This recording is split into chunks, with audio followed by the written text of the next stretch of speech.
మీకు ముక్కు బ్లాక్ అవుతుందా?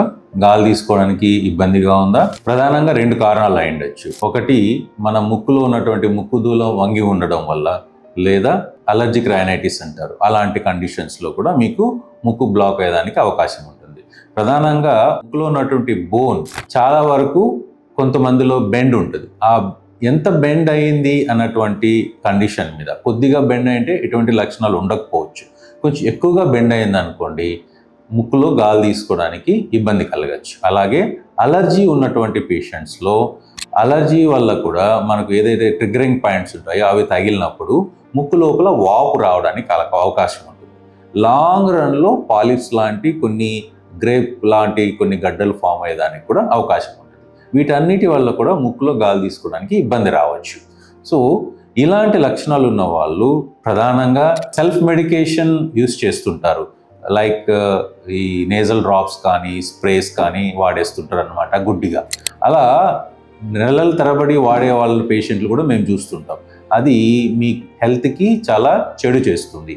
ఎందుకు అంటే ఈ డీకంజెస్టెన్స్ ఏవైతే ఉన్నాయో డాక్టర్ ప్రిస్క్రిప్షన్ మీద కొన్ని రోజులు మాత్రమే మీరు వాడాల్సి ఉంటుంది.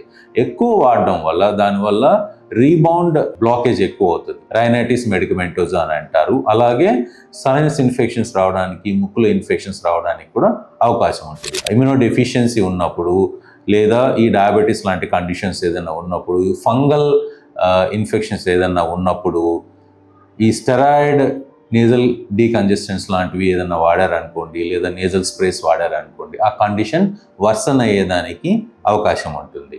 కాబట్టి మీకు ఈ నేజల్ బ్లాక్ లేదా గాలి తీసుకోవడానికి ఇబ్బంది కండిషన్, లేదా అలర్జిక్ రైనైటిస్ లాంటి కండిషన్స్ ఉన్నప్పుడు మీరు వీలైనంత తొందరగా ఈఎన్టీ డాక్టర్ని కలిసి తగిన ఫిజికల్ ఎగ్జామినేషన్ చేయించుకొని, అవసరమైతే కొన్ని టెస్టులు చేయించుకొని ప్రాపర్ కండిషన్ ఐడెంటిఫై చేయడం అనేది చాలా బెటర్.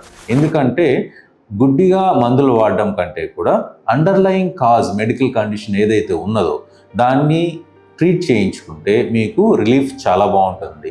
అంటే కొంతమందిలో ఈ అలర్జీ ఉన్న వాళ్ళల్లో మెడికేషన్ తోటి, అలాగే కొన్ని జాగ్రత్తలు పాటించడం వల్ల ముక్కు కంజెషన్ని తగ్గించవచ్చు. ఇప్పుడు బోన్ డీవియేషన్ ఉందనుకోండి, దాన్ని మెడిసిన్ తోటి ఏం చేయలేం. కాబట్టి సర్జికల్గా కరెక్షన్ చేసుకోవడం వల్ల కూడా మీకు రెమెడీ వచ్చేదానికి అవకాశం ఉంటుంది.